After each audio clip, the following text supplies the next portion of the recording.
This is Logical Logistics, where we cover shipping, supply chain, logistics, and everything in between. Welcome to the show. All right, welcome to the latest episode of Logical Logistics. I'm your host, Joe Becht, and today joining me is the president of the Express Carriers Association, Paul Steffes. How you doing, Paul?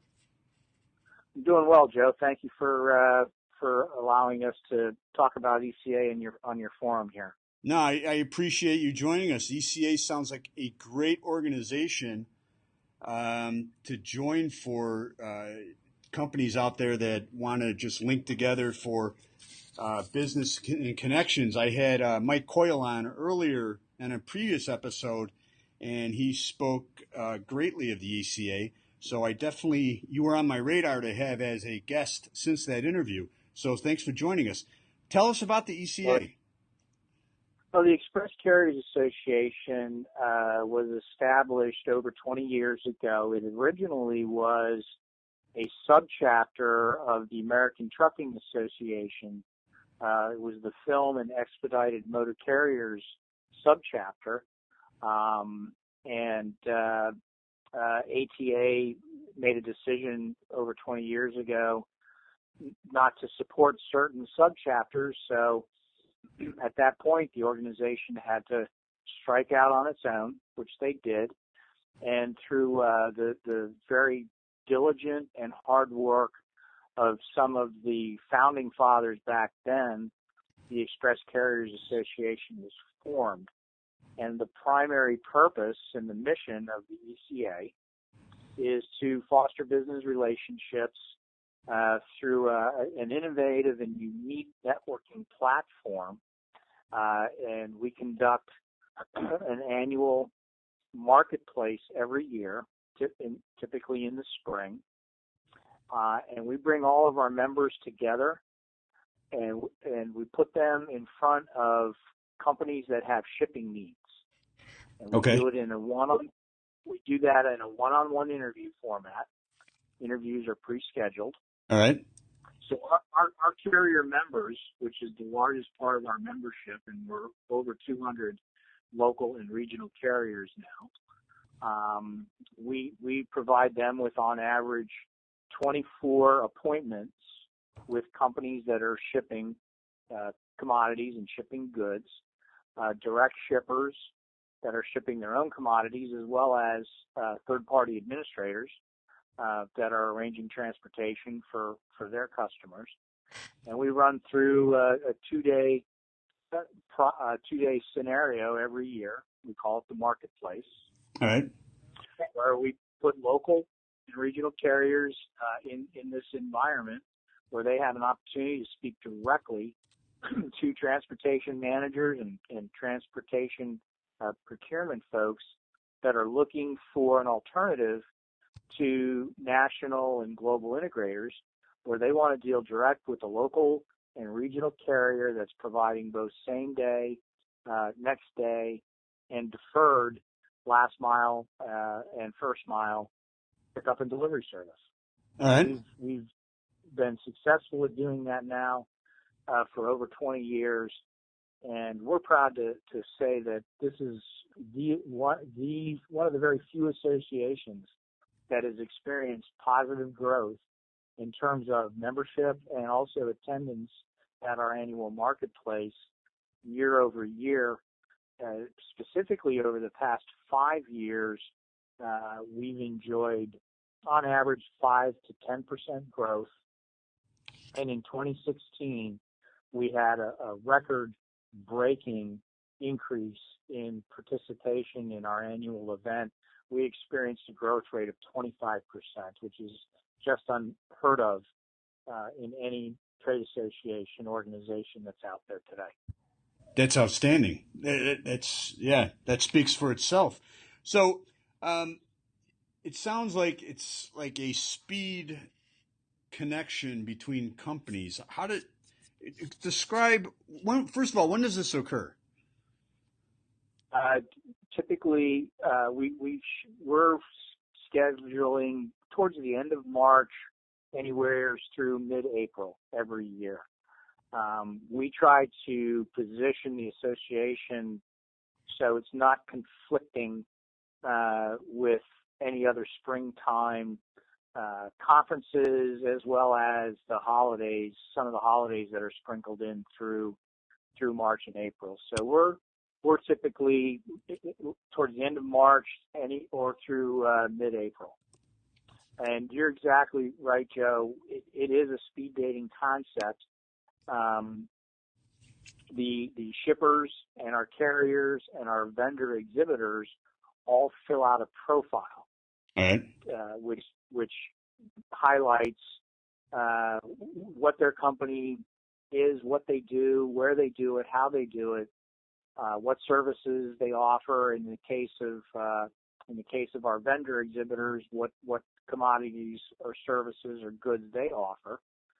And through that profile process, all of our attendees then get an opportunity to rate or grade the other companies that they would like to schedule interviews with. We have a proprietary technology platform that runs a process and takes those ratings and through that rating system creates the appointments by matching the shipper with the carrier. Carriers can schedule interviews also with vendor members.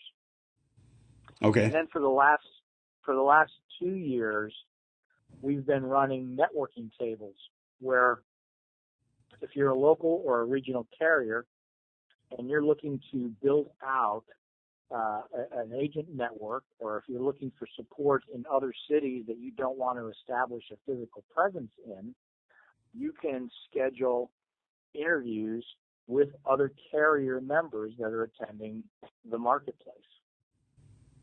Oh, wow. So that fantastic, because we live in a world of conferences and networking, and it's really hard to find, in my estimation, a quality event where you actually get things done, and it's not just groups of people patting each other on the back. And it sounds like you have something really quality where people can connect. And in this world of networking, I'm all for social networking, but it only goes so far. And to get an event like yours where people can actually reach out and talk to each other and actually create business and commerce is just excellent. Sounds like a great opportunity. It really, I tell you, the value to all of the participants. If it's a new prospect or if it's a first-time meeting that you have scheduled, it jump starts the sales process. It cuts through endless phone calls that are not going to be returned, endless emails that are not going to be returned. If you're going through the cold calling, it cuts the cold calling right out of the equation, and it puts you in front of the decision maker in procuring goods and services, or a team member of a group that's looking to procure transportation services. So it really jump starts the entire sales process. So the next time you make that phone call or the next time you send an email to that contact that you just made, they're going to know who you are, what your goods and services that you're offering, what you provide, and where you provide it. And you're going to get a response because they've already expressed an interest in potentially doing business with your company. All right, great. So once again, my guest today is Paul Steffes. He's president of the Express Carriers Association. Paul, what's your background? How did you become president of this organization? I started over 30 years ago in the transportation business. I started out in the armored car business. Oh, wow. Did you carry a weapon? Yes, I did. All right. Yes, I did. Well, tell me a little bit about that, because how did you get into that and then go into forwarding and courier work? I got into the armored car business through a contact that I had met in college. Okay.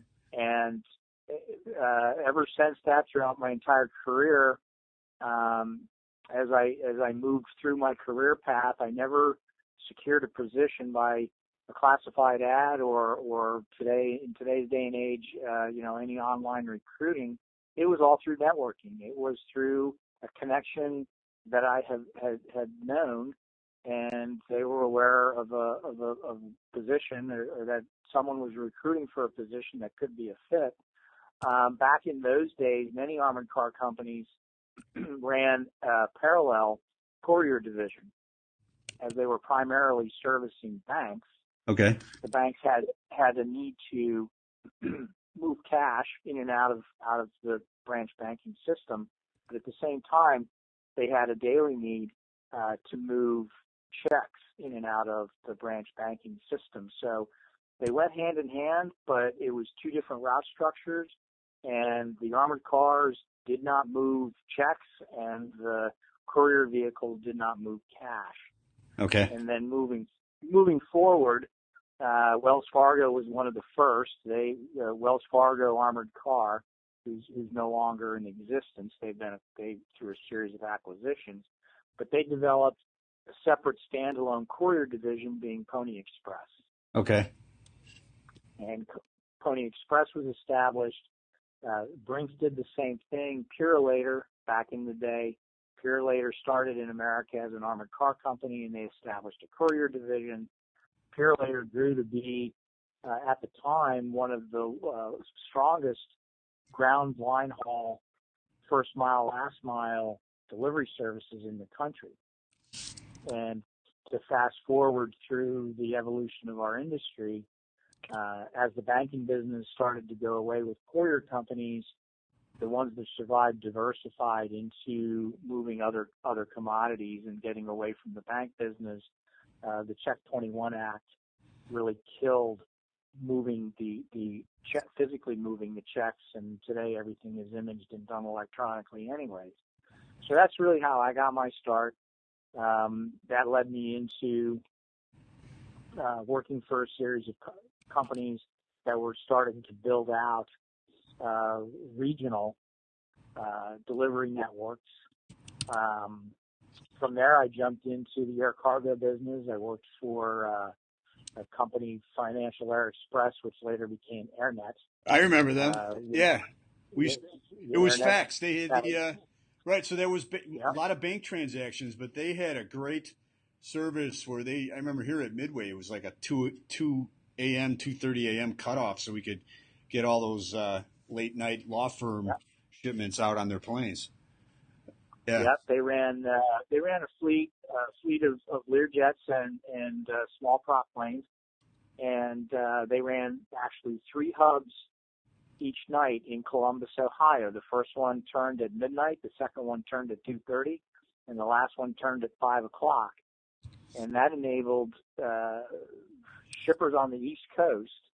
AirNet was able to provide shippers in New York City a pickup at 11 p.m. at night and a delivery in Los Angeles by 6 a.m. the following morning. And that came out of Teterboro, New Jersey, correct?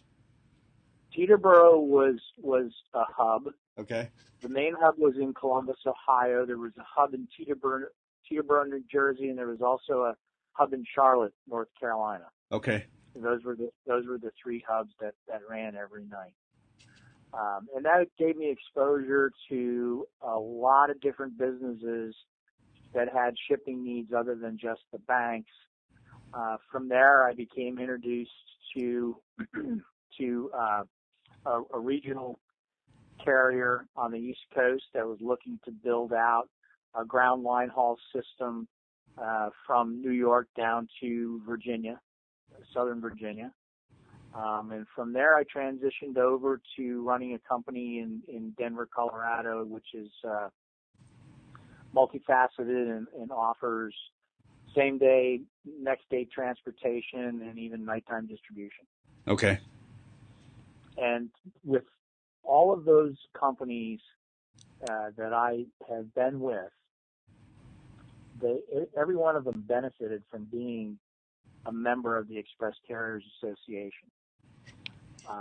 And through a colleague that I had known over the years, had encouraged me to become active on the board of the ECA because I really believe very strongly in the mission, where the association, again, was providing local and regional carriers opportunities to get in front of decision makers that many of us would have never known how to get in touch with that decision maker, or it would have taken us a very long period of time to get to the right person to begin the sales cycle. And I instantly thought it was a unique and innovative platform, and I just thought it was fantastic that there was an association out there that was the primary mission was to grow your company, to take your company to the next level. Yeah. And grow and do what we're all trying to do, and that is increase top line revenue and manage it into good bottom line profitable revenue. Well, I'm excited. I'm going to join the conference for the first time in March, but it's exciting for me because I've actually talked to companies that belong to the association, and the fact that, as you know, everyone knows 2008 was a horrible year, but you've helped companies grow in an economy that was not growing. So once again, it speaks for itself. When did you join the association, and then how did you migrate to the position of president? I first was elected to the board approximately 12 years ago. Okay. And as the board evolved and grew, we've improved through process improvement. The way we recruit and staff with board members. And again, I was approached by, at that point, some of the executives on the board, and I was asked to get in line for to the succession line to become president. This is actually my second term. Okay. I was president. I was president 7 years ago, and I did step off the board for a period of time. I think every association needs to revitalize with new, fresh ideas, fresh blood. So I stepped off, and the association was looking at going through some major changes, again, positive changes to take it to the next level, change how some of the internal management structure was working. So I was again approached to come back on and get in line and succeed up through to the presidency, which again I've done that one more and one final time, by the way. Okay. And how long is your tenure this time? There are no term limits for officers, okay. But you have to be reelected every year.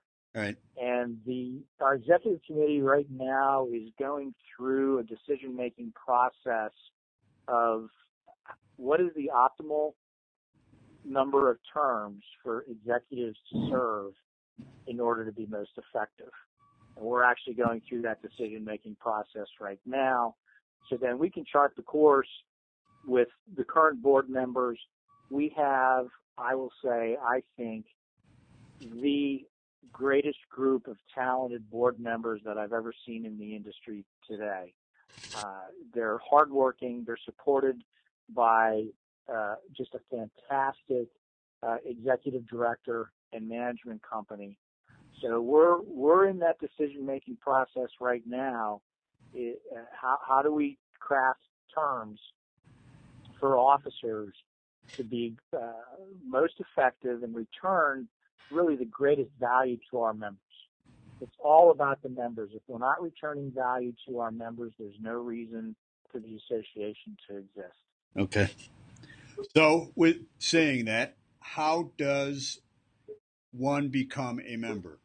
And can anybody become a member, or who are you looking for to become a member, and how do you become a member?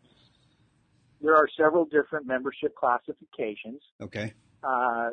And in order to attend the event as a local or a regional carrier, the carrying company must be a member. And all of our local and regional carrier members will apply for membership initially, and there's a committee that will vet that local or that regional carrier to make sure they truly meet the criteria of being a local or regional carrier. Okay. We want to protect the local and regional carrier members. It would be self-defeating for a national integrator or a national carrier that has a presence in 28 or 32 or 48 markets throughout the country. It really would not provide the carrier member with the value we have embedded in our mission statement. So we vet those members. Okay. That goes through a committee process. And then the board votes on all new applications based on the recommendation of the carrier vetting committee. Our vendor members and our shipper members simply go through an application process. There isn't a stringent vetting process, and vendor members and shipper companies do not need to be members in order to attend the conference. The only category or classification of attendees is carriers that are required to be members. Okay. All right. And once again, that's in March, correct?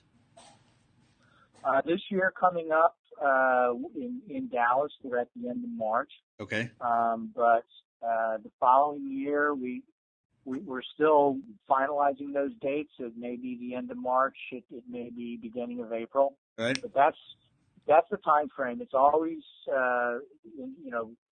end of March to mid-April time frame. Is it always in a warm locale? Right now we are in a 3-city rotation. Okay. So we're rotating right now. The 2016 marketplace was in Phoenix, Arizona. All right. And the 2017 marketplace will be in Dallas, Texas. Okay. And the 2018 marketplace will be in Orlando, Florida. Not bad. So that's our city rotation right now. Okay. Is Phoenix, Dallas, Orlando. And the reason we do that, Joe, is so we don't have our West Coast carrier members or shipper members, whatever member or participant you might be, so you're not constantly having to travel to the East Coast. Exactly. And vice versa. So it kind of spreads the travel pain across the board, where you're not, if you're in the West, you're not always going to going east or vice versa. Oh, that's great. That's that's another plus. Once again, my guest here at Logical Logistics is Paul Steffes. He's president of the ECA, which is the Express Carriers Association. Paul, what's the best way to reach you and the association? You can go to our website, www.expresscarriers.org. Okay. And there are links directly to our management office, all right, as well as there's a profile online for every one of our board members with their contact information. So you can direct link to a board member, or you can direct link through our management office. And if it comes in through the management office, depending on the inquiry, the management office, our executive director, who is very experienced in this industry, will route it to the appropriate board member, or they'll address the inquiry directly from the management office.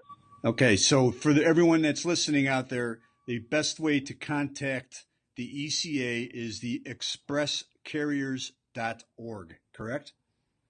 Correct. All right. So finally, I ask this question of most of my guests. The term logistics is so overused nowadays. And I wanted to ask you, how do you what's your definition of logistics? Logistics, from a very high level, logistics is managing the supply chain, managing the movement of goods and commodities from their inception to the final user of the good or the commodity. So it's managing the supply chain, every segment along the way, and some companies are involved in managing the last mile of the supply chain, or the middle segment of the supply chain, or the beginning of the supply chain, and some companies out there manage it from beginning to end. But my perspective is it's logistics is managing the supply chain. Well, thank you for joining us today. Our guest today is Paul Steffes, president of the Express Carriers Association, also known as the ECA. Best way to reach them is expresscarriers.org. Paul, thank you so much for joining us, and we will see you next time on Logical Logistics. This is your host, Joe Becht, signing out. Hey, thanks for listening to the show. If you want to drop us a line, email us at becht5@comcast.net. You can leave comments, or if you want to be a guest, becht5@comcast.net. Also, make sure to review us on iTunes or other media outlets that we're located on. And we'll see you next time on Logical Logistics.